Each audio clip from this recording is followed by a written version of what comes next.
বন দপ্তরের বড় সাফল্য। উত্তর জেলায় টানা অভিযানে বিপুল পরিমাণ বেআইনি কাঠ উদ্ধার। উত্তর জেলার বন দপ্তর বেআইনি কাঠ পাচার রুখতে ধারাবাহিকভাবে অভিযান চালিয়ে একের পর এক সাফল্য পেয়ে চলেছে। গোপন সূত্রের ভিত্তিতে চালানো দুটি পৃথক অভিযানে উদ্ধার হয়েছে বিপুল পরিমাণ চেরাই করা সেগুন ও অন্যান্য প্রজাতির কাঠ। অভিযানে নেতৃত্ব দেন বন দপ্তরের উচ্চ পদস্থ আধিকারিকরা। প্রথম অভিযানটি চালানো হয় সোমবার ভোরে বাগবাসা বিধানসভার উত্তর হুড়ুয়া এলাকায়। বন দপ্তরের আধিকারিক অশোক কুমার, রেঞ্জার সুপ্রিয় দেবনাথ, চুরাইবাড়ি ফরেস্ট বিটের ইনচার্জ আশুতোষ মালাকার ও লালছড়া বিটের ইনচার্জ অভিজিৎ দাসের নেতৃত্বে বন কর্মীরা অভিযান চালিয়ে TR02L1557 নম্বরের একটি বলেরো গাড়ি আটক করেন। গোপন সূত্রে আগেই জানা ছিল ওই গাড়িতে বেআইনিভাবে কাঠ পাচার করা হবে। ভোর 4টা থেকে বন কর্মীরা বিভিন্ন স্থানে ওত পেতেছিলেন। অবশেষে সকাল 5:30 নাগাদ কামেশ্বর থেকে কালাছড়া যাওয়ার পথে কালাছড়া ব্লক রোড সংলগ্ন এলাকায় কাঠ বোঝাই গাড়িটিকে শনাক্ত করা হয়। বন কর্মীদের সিগন্যালে না থেমে পালানোর চেষ্টায় গাড়িটি উত্তর হুড়ুয়া এলাকায় একটি বাঁকে উল্টে যায়। চালক গাড়ি ফেলে পালিয়ে যায়। ঘটনাস্থল থেকে প্রায় 70 ফুট বিভিন্ন সাইজের চেরাই করা সেগুন কাঠ উদ্ধার করা হয়েছে। উদ্ধারকৃত কাঠের আনুমানিক বাজার মূল্য 1 লক্ষ টাকা বলে জানিয়েছেন অশোক কুমার। অনুমান করা হচ্ছে কাঠগুলি সংরক্ষিত বনাঞ্চল থেকে কেটে এনে আসামে পাচার করার উদ্দেশ্যে নিয়ে যাওয়া হচ্ছিল। অভিযানের পর গাড়ি ও কাঠ বন দপ্তরের জিম্মায় আনা হয়েছে। বন আইনে একটি মামলা রুজু করে তদন্ত শুরু হয়েছে। যদিও অভিযুক্ত চালক বা পাচার চক্রের কাউকে এখনো পর্যন্ত গ্রেফতার করা যায়নি। এরই মাঝে আরো এক বড় সাফল্য অর্জন করেছে বন দপ্তর।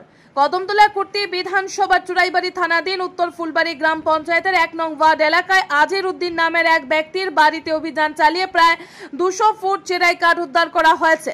বেলা 1টা নাগাদ গোপন সূত্রে খবর পেয়ে বন দপ্তরের রেঞ্জার সুপ্রিয় দেবনাথ, বিট ইনচার্জ আশুতোষ মালাকার ও অন্যান্য বন কর্মীরা অভিযানে নামেন। অভিযানে আজির উদ্দিনের বাড়ি থেকে বিভিন্ন প্রজাতির চেরাই কাঠ উদ্ধার করা হয়, যার বাজার মূল্য আনুমানিক 3 লক্ষ টাকা।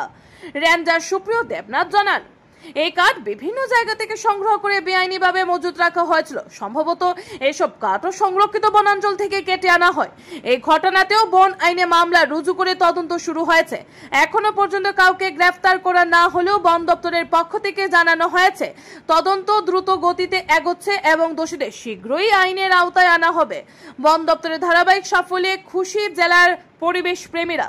বন দপ্তরের এক আধিকারিক জানান, বন সম্পদ রক্ষায় আমরা সদা প্রস্তুত। ভবিষ্যতে আরো কঠোর ব্যবস্থা নেওয়া হবে যাতে কেউ বেআইনিভাবে কাঠ কাটার সাহস না পায়।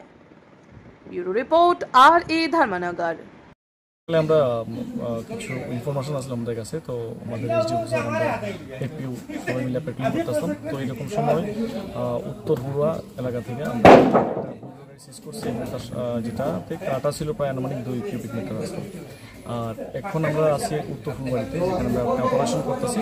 তো এখানে মোটামুটি আনুমানিক 5 কিউবিক মিটারের মতো টিম্বার আছে।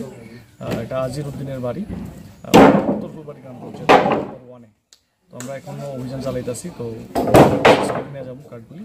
আর বাড়ির মালিক এখনো কেউ আইসে না, পলাতক। তো এলাকার যিনি উপপ্রধান আছেন তিনি আইসেন। তো এলাকাবাসীর সামনে পুলিশ আছে, সবার সামনে আমরা সার্চ অপারেশন করতেছি এবং কাঠগুলি উদ্ধার করতেছি। কি প্রজাতির স্যার কাঠগুলি?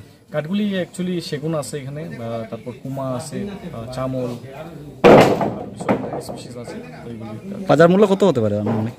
আনুমানিক 5 কিউবিক মিটারের দাম 2 লক্ষ টাকার কাছাকাছি। প্রথম অভিযানটি কোথায় ছিল? প্রথম অভিযান সকালবেলা যেটা আমরা করছি, এটা উত্তর হুড়ুয়াতে কালাছড়া